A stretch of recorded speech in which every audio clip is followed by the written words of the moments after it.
your praise. Our hearts will cry, these bones will sing. Great are you, Lord. And all the earth will shout your praise. Our hearts will cry, these bones will sing. Great are you, Lord. Come on, all the earth. And all the earth will shout your praise. Our hearts will cry, these bones will sing. Great are you, Lord. It's your breath in our lungs, so we pour out our praise. Pour out our praise. It's your breath in our lungs, so we pour out our praise to you only. It's your breath in our lungs, so we pour out our praise. We pour out our praise. It's your breath in our lungs, so we pour out our praise to you only.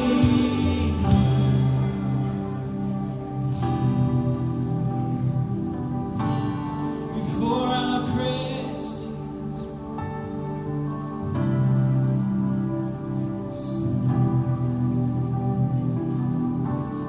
Everlasting Father, you're mighty. There's nothing you cannot do. We worship you.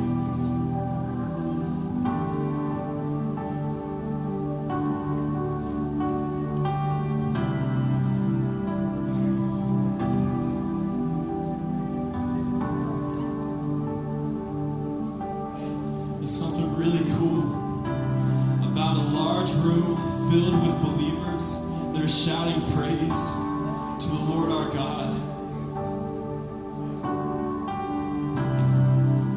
That part where it says all the earth will sing your praise, I love that because every single one of us, we're shouting his praise. We're saying, God, we adore you. Great are you, Lord. Not okay are you, Lord, or good are you, Lord, but you're great, God. You're mighty. You're powerful. As we begin to sing that again, let's just give it all to him, guys. Let's declare this morning that you are great, Lord. And all the earth will shout your praise. Our hearts will cry, these bones will sing. Great are you, Lord. And all the earth will shout your praise. Our hearts will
beautiful name it is, the name of Jesus.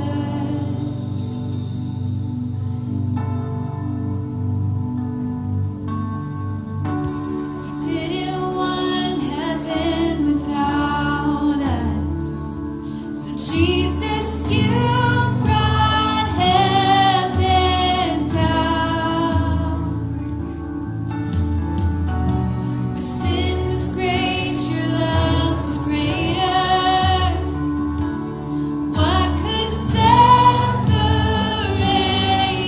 us? And now, what a wonderful name it is. What a wonderful name it is. The name of Jesus Christ, my King. What a wonderful name it is, and nothing compares to this. What a wonderful name it is, the name of Jesus. What a wonderful name it is, the name of Jesus.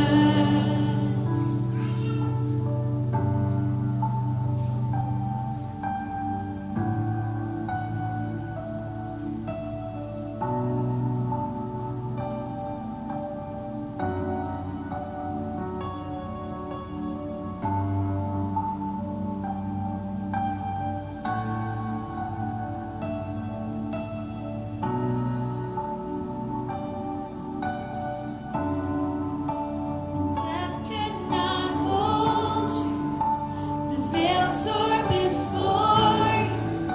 You silenced the boast of sin and grave. The heavens are roared, the praise of your glory. For you are raised to life again. And you have no rival, and you have no equal. Now and forever, God, you reign. And yours is the kingdom, and yours is the glory. Yours is the name above all names. What a powerful name it is.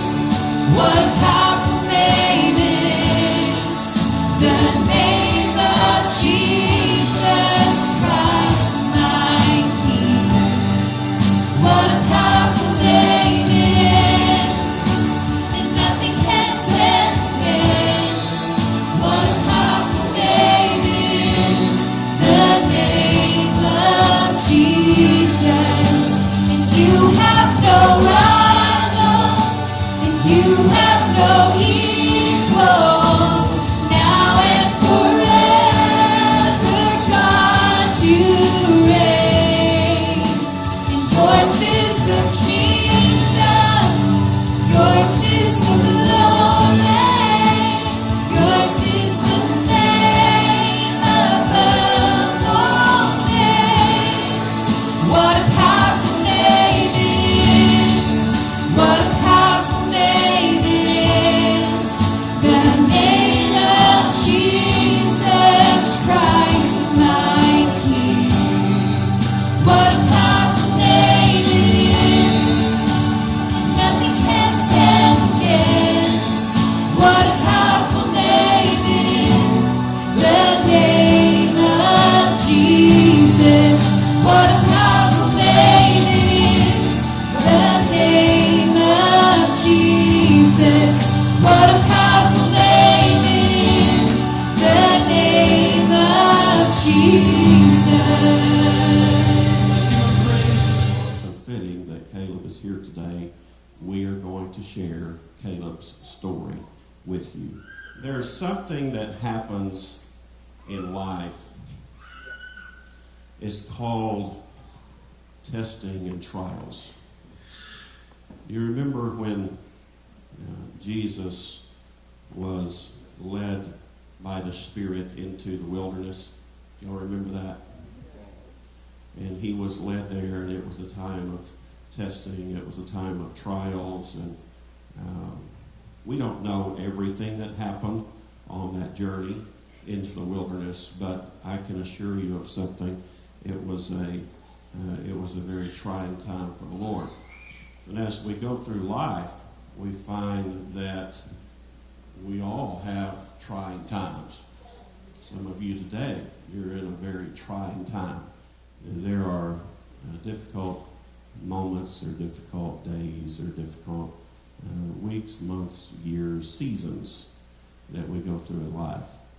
And we've all done that. I've done that. You've done that. And one of the things that is very important for us to do during those difficult seasons is to go to what Sister Joyce, the evangelist, once referred to as her spiritual trophy case. And so I've been going to my spiritual trophy case lately to pull out and look upon in my mind, in my heart, the victories of God in my life. And one of the greatest victories that we have ever experienced, one of the greatest trials that we've ever experienced, was with this young man right over here that played the keyboard this morning. And it was also, though, one of the greatest victories that we've ever experienced in life. And so before you can have a testimony, you obviously must have to have a test. You have to have a test before you can ever have a testimony. We have a testimony today that we're going to share with you. We try to do this every few years, and because it's good to be reminded sometimes. And it all started out when Caleb was just 3 years old. Now, he's a tall rascal these days. Back in that day, he was just a little bitty guy, cute as could be, good-looking guy. And anyway, at 3 years old, though, on February the 17th of 2002, February 17th of 2002, he had something happen to him that changed our lives forever. And in a very great way changed our lives for a long season. There are some seasons that are short. There are some seasons that are long. Some of you in this room today, you're in the middle of a season that's been long. And but still yet God has been with you, and God is with you today. And our faith is always in God. Our faith is always in God, even in the most difficult seasons and the darkest of nights. And so on February the 17th of 2002, I was in Fort Smith. I believe our oldest daughter, Leah, and maybe Tracy, okay, I couldn't remember if it, all these kids about the same age, Tracy, Matachek, and I always think of Megan and Jackie and different ones about that age. But they were with me. They had gone with me to Fort Smith on a Sunday afternoon. I had to make a hospital run up there, and they wanted to ride. And so in the midst of all that, I got a call, and I'll let you pick up as to what happened there. Well, I was home with the two little ones and put them down for a nap. I put them down for a nap on, we had two couches, and I got in the recliner.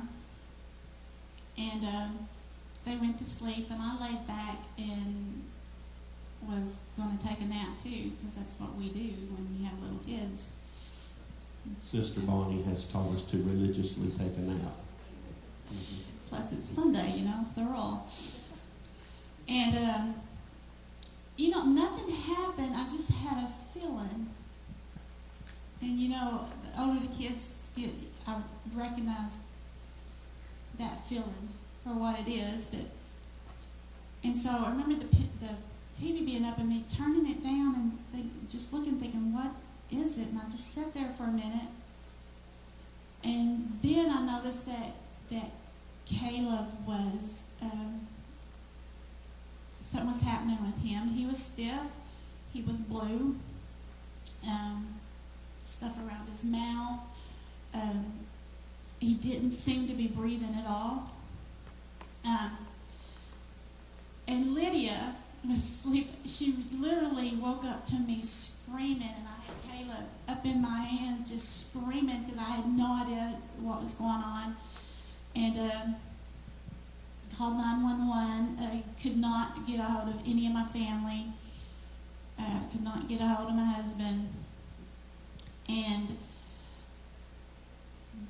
just was praying with everything I had, and in a total panic. And they took him to the hospital at that time. I received a call from Pam's nephew, and he said he had heard it on the scanner. I said, okay. And anyway, Chris Lyle called me, cousin. That's why I said cousin. Did y'all think I said nephew? I said cousin. And he had called me, and he said, he's very calm. He said, don't be alarmed. If somebody calls you like that and they say, don't be alarmed, the first thing you do is get alarmed. You understand? But anyway, I really didn't. I'm joking on that. But Chris called, and he said, the ambulance has gone to get Joshua. He was Caleb. Thank you. And Sister Rhonda was back there going. And he said the ambulance has come to get Caleb and has taken him to the hospital, and that he was not breathing. And so, it was one of those strange moments of the peace of God that come over me. I was driving at the time, and I pulled over. But it was one of those strange moments where the peace of God came over my soul. And to have something like that happen to one of your kids is one of the most disturbing things that can ever take place. But still yet, the peace of God was there. And I didn't get rattled. I didn't drive erratically coming back. Just drove normal, and I just knew everything was going to be okay, even though it was, of course, it was incredibly upsetting. And I'll just put this there. I wasn't at peace. I was too crazy in my mind to allow God. I mean, we're being real today, right? I didn't feel that peace right off. I was scared to death.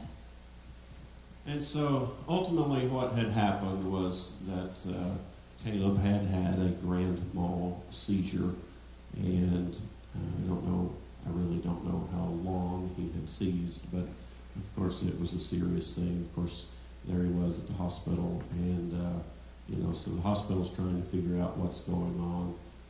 We're trying to figure out what's going on, and then that started us on a journey, though, on through the night. We ended up brought him home, and then took him back. He started seizing again with a grand mal seizure that evening, and so we took him back again. I think we actually went during church or something. I can't remember for sure, but anyway, it was one of those moments in time that it strikes you, and you go, where did that come from? I never saw that coming. Caleb was one of the most healthy, happy little boys that you've ever seen in your entire life. But we started on this journey. Of course, eventually right away, really, they sent us to Children's Hospital because they were more equipped to handle what we figured out must be seizures. And so we went there, and long story short, we were told that he had 24-hour-a-day seizure activity. We would see a seizure about every 5 minutes, because the grand mal seizure just happened to be one of the many that started happening, and we would have different types. I don't have all the names for them, but he had every type of seizure, I guess, that was possible. People will say, I haven't slept in days. When we say that we didn't sleep months, it's not an exaggeration. We didn't sleep for a year. It was just, Really? I do remember one night, my body, my mind, everything was so tired because he slept on one of our arms so that we could feel if his body movement changed. Of course, I was always the favorite, so most of the time he was on my arm. Anyway, he is a mama's boy. Remember that. Well, see, you messed me up. You just messed me up. One night, I was so tired, and Ronnie had dozed off to sleep. But when I say even that, for years after all this, it was kind of a game for the kids. They could sneak in the bed. He might be snoring away. Yes, you do. I don't snore. And they would sneak in the room and stand there. And it would take like 2 seconds for him to come up out of the bed because he would sense their presence. And that's how we were. That's how we were. If we were asleep, we never went into that sleep because they scared us to death on what could happen. You know, and if he went into one that lasted a certain amount of time, we had something major that we'd have to give him, and he was on lots and lots of medicines. But I remember waking Ronnie up and begging him to stay awake. I just need a nap. I'm begging, I'm crying, I'm begging. I said, just stay awake and just let me have a little nap. And he sits up in the bed and he looks at me and he says, okay, we've got to talk to God about this. This is not how we need to live. You know, we either put our trust in God or we don't put our trust in God. It was difficult. I did. I said, look, we cannot go on living like this because that was not life. We were in the midst of a trying season, but we could not go on living without sleep, some sort of rest. So that moment came that day where it was a reality checkup of, God, you've got this. We can't fix it. God, you've got it. And so we had started, though, on this journey of various medicines. Of course, we took Caleb.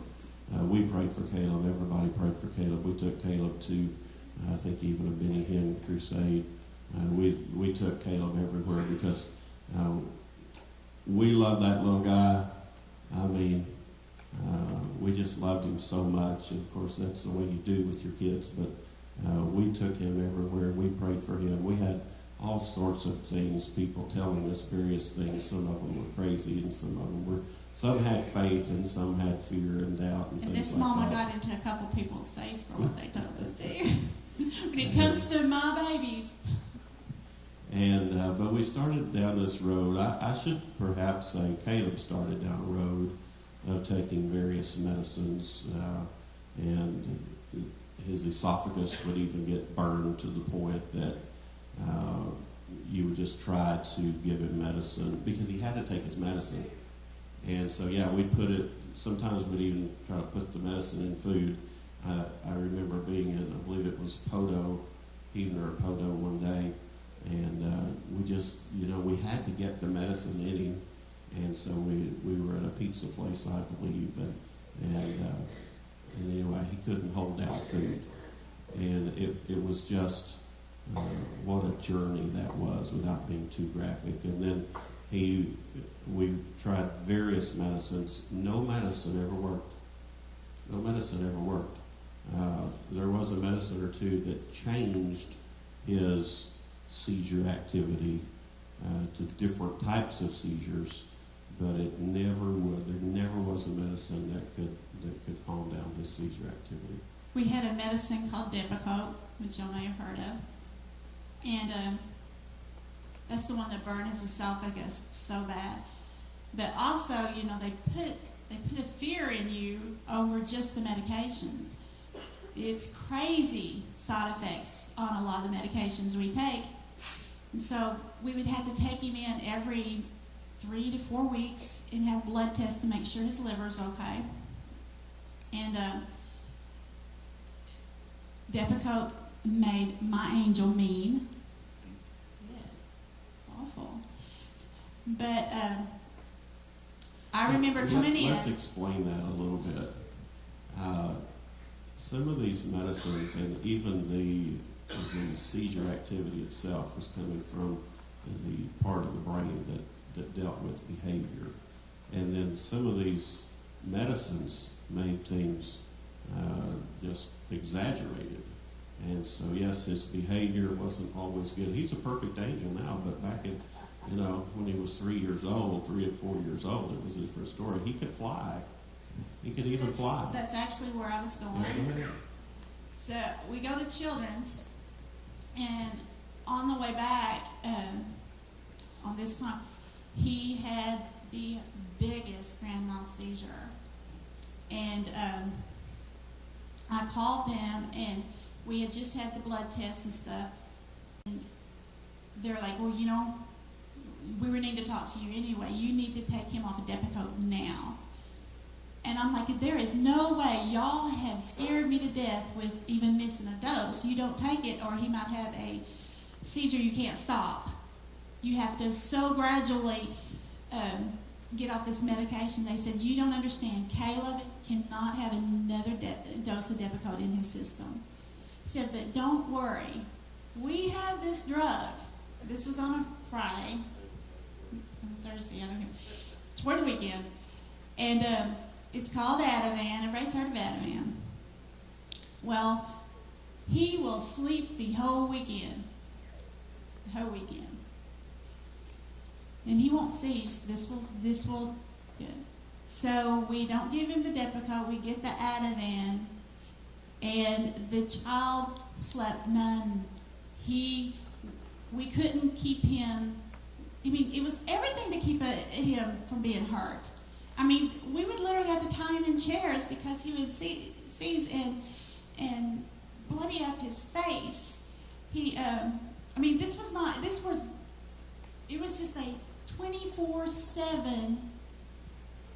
You kind of remember, like, God, I need a break just a little bit. I gotta, but there wasn't. I'm thankful for my family, and I'm thankful here, but he needed his mom and daddy, and we had to be there just constantly. Well, the Ativan, I called the pharmacist, and he's like, Pam, this is like the drug that they like on the street. He says it does put some people to bed, but adults normally it can do another thing. Well, just curious, how many was here the Sunday that Caleb preached his first sermon? Yeah, that was that Sunday. It was one thing that little fella did, his sisters were going to Christian school, and they were learning all these scriptures, and they'd come home, and they would speak them over him. He'd start having these seizures, and I'd say, sometimes I'm just too weak. Sometimes we are. It's just like, and I'd say, girls, speak the word. Speak the word, girls. And they would. Well, he picked up on that. And so he gets up in front of everyone. And I know somewhere there's a film of this out there, and I would pay money to get it. So y'all look at all your old videos. He preached the 100 Psalms like amazingly. It's his first sermon. Make a joyful noise. At 4 years old. And so I know we have 8 minutes left this morning, so I want to share, just as the story turns from destruction to more faith. We'd gone through so much, and ultimately Children's Hospital, they couldn't do anything else. They did approve him, our insurance approved him for a vagus nerve stimulator, a surgery that would basically put a pacemaker to his brain, because they said that's the only way to really stop the seizures. They said, if you have that, they said, actually, as I recall, you could run a magnet across the vagus nerve stimulator, the product, and it would stop the seizures. I don't know however that worked, yeah. And but anyway, I got the call actually about that. I was in Fort Smith again, and I was visiting somebody in the church. And anyway, I got that call, and Pam said the insurance has approved it. It was a very expensive surgery, was about $27,000 to do that surgery, and she said, the insurance has approved it. And I thought about it for a moment, and I thought, I don't feel good about that. One of the reasons I didn't feel good about it was that there was no way you could ever remove it. It would forever be there, because going up into the brain said, once you get it in there, it's there forever. And well, I just want to say that when we go through things, we want to find out about it. When you get on a medication, you want to find out what it is and everything. But sometimes knowledge is good, and you find out the knowledge, but then you need to back off from everything else. And I was doing a Google search. Thanks, Google at the time, I don't know.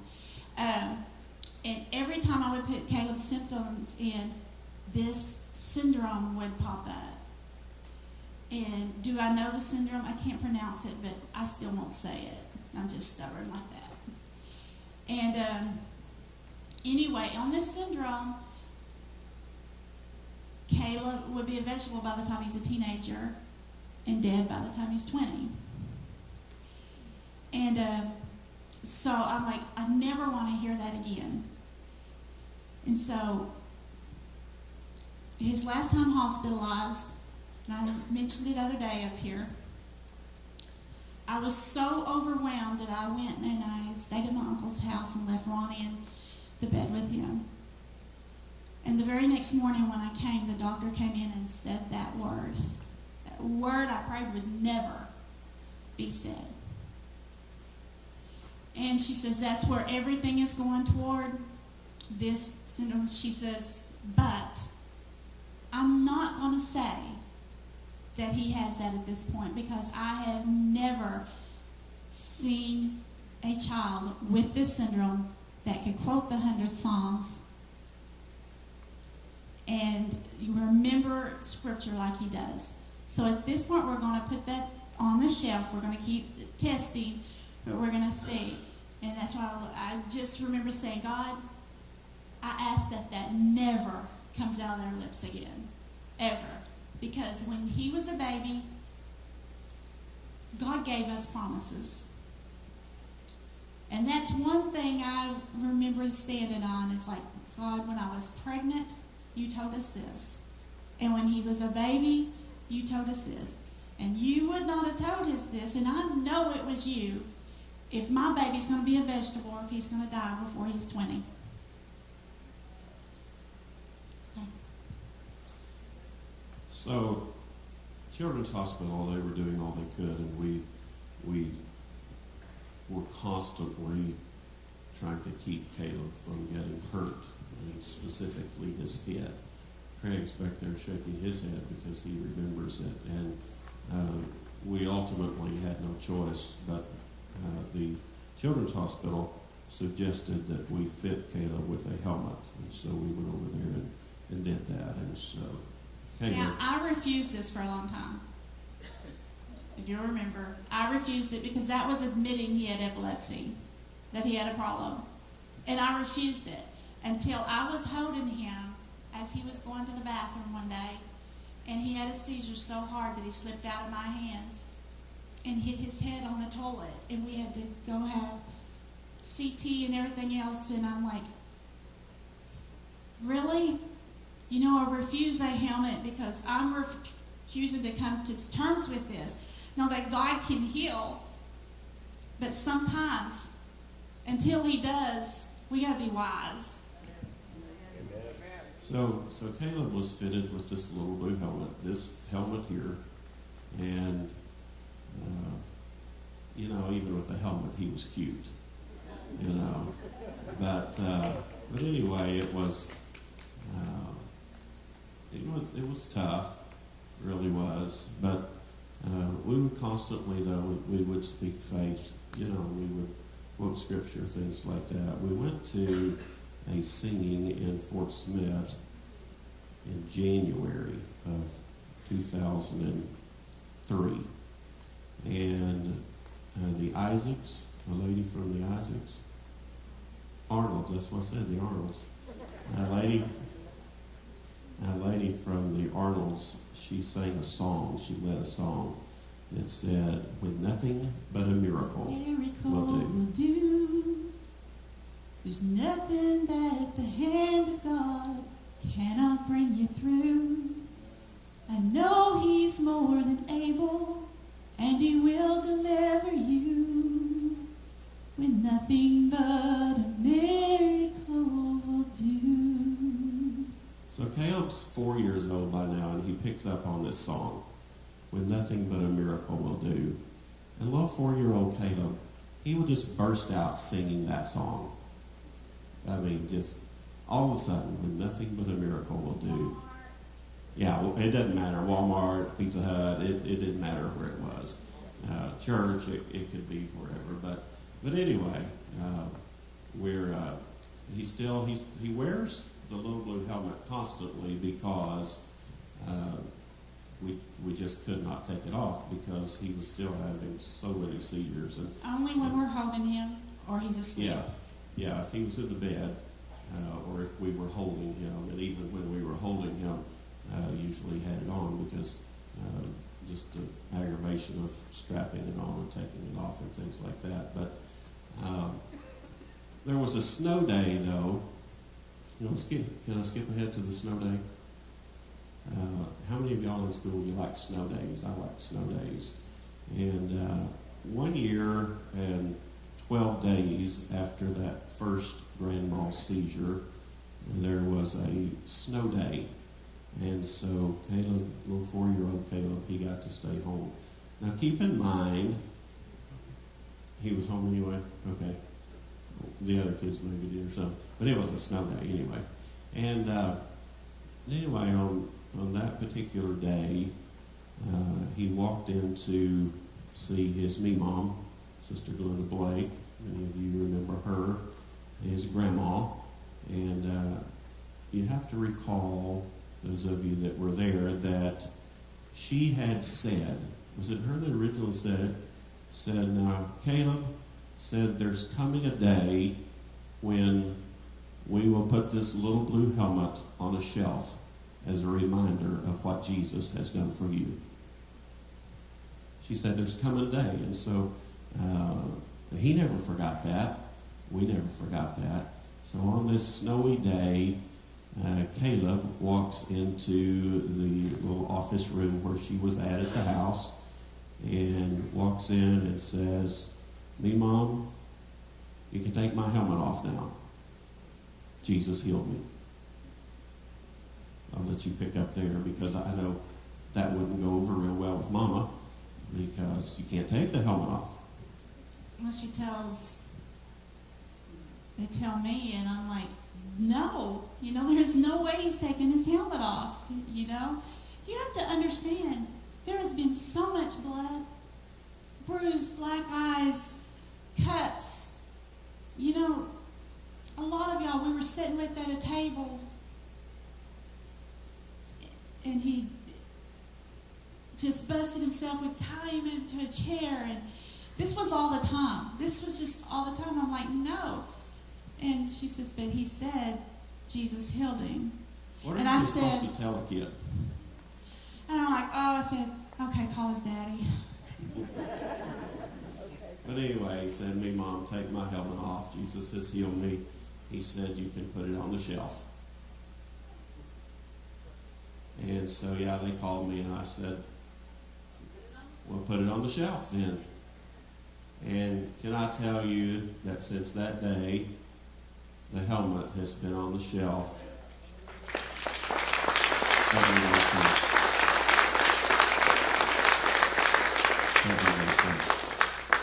He never had another seizure, ever. Did y'all hear me? I said ever. And what a testimony that little 4-year-old boy has become, a testimony of God's goodness, a trophy that you can go back to when you have a tough day and remember what God has done. And so, again, we all have trophies, we all have testimonies. When Caleb was born, He had the biggest hands, just huge hands, and everyone would say, "Oh, you got you a piano player." And sometime during all this, one of his falls or whatever, he hurt his finger. I don't want to embarrass you, but just show me your finger, because when I look at that finger, it's and so his growth plate was messed up and it wouldn't grow anymore. And a lot of people say, "Oh, that's a..." No. I mean, the enemy tried so hard, tried to take his life. He tried to, do all this stuff, and he tried to take his ministry even by messing up that little finger. And when I see those hands flying across those keys, I am so thankful. Yes, I am very proud of my son. It's not just a pride thing. It is a thankful thing that God heard us. He heard our prayers. And he had compassion for this little guy that we knew from before he was born, God had big plans for him. And now he has a testimony that can touch so many people. And what has it done for me? I don't like going through the storms, and I never ever want to see another seizure. I'm not saying I won't see someone. I don't ever want to do it. But every storm that we go through, you end up so much stronger. You end up so much stronger. At the time you don't feel it, but you look back and you say, not thank you for what happened. Thank you, God, for the strength that you've given me, for the word that you poured into me, for the promises that you showed me and that you did. So no, I wouldn't ever want to go through it, but I thank God for allowing us to have that testimony. For anybody who's wondering, well, what happened with Children's Hospital and such as that, let me finish up with this. That we took him back to Children's Hospital because of all this time, they could not control the seizures. But after he took that helmet off that day, the seizures stopped, and he never had another one. So we go back to Children's Hospital. We're getting him checked out. At that time, he was on some medicine. And anyway, he is out in the hallway, and one of the original, I believe it was the original nurse that worked with Caleb to start with, was there and just happened to be walking by and saw him. And she stopped, and she did a double take and came back, and she said, I just had to see. I can't believe that's the same kid. Because she could tell just at a glance something happened to Caleb Israel Tilley. I once asked the doctor, will he ever drive? Will he ever be able to be in school? Will he ever function? All these questions. Will he ever get married? Will he ever have kids? And the doctor stopped me and said, Miss Tilley, just let's get him through today. So every milestone is huge for this mama. I want you to know. If you look on Facebook, on Pam's Facebook page, you will find portions of this story. One of the things I looked at this morning, it said this: later, even the doctors were in awe at what the Lord had done in Caleb. Caleb has not had a seizure since he took off that helmet that day. He does not take any seizure medicines. God protected his mind, and he is a very bright 6th grader. This was back in 2010. He wants to be, I didn't even remember this, but it says he wants to be a preacher like his daddy. And oh, what a testimony he has.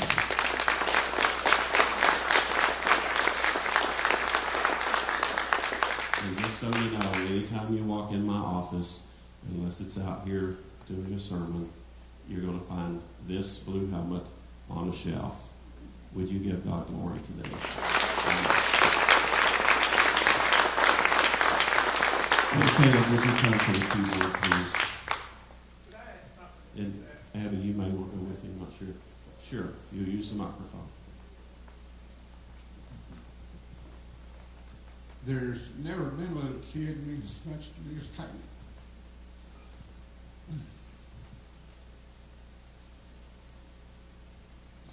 One night in Wendy's, he was sitting beside me, and he had one of his seizures. I mean, just busted his face terrible. Ronnie took him, and he was sitting on the other side of the table from me. The chair's now empty. And he says, "Daddy, you see that?" Ronnie says, "What?" "Jesus is sitting with Uncle Wayne. Jesus has watched over Caleb. Of all the times that he was so worried, Jesus was with him."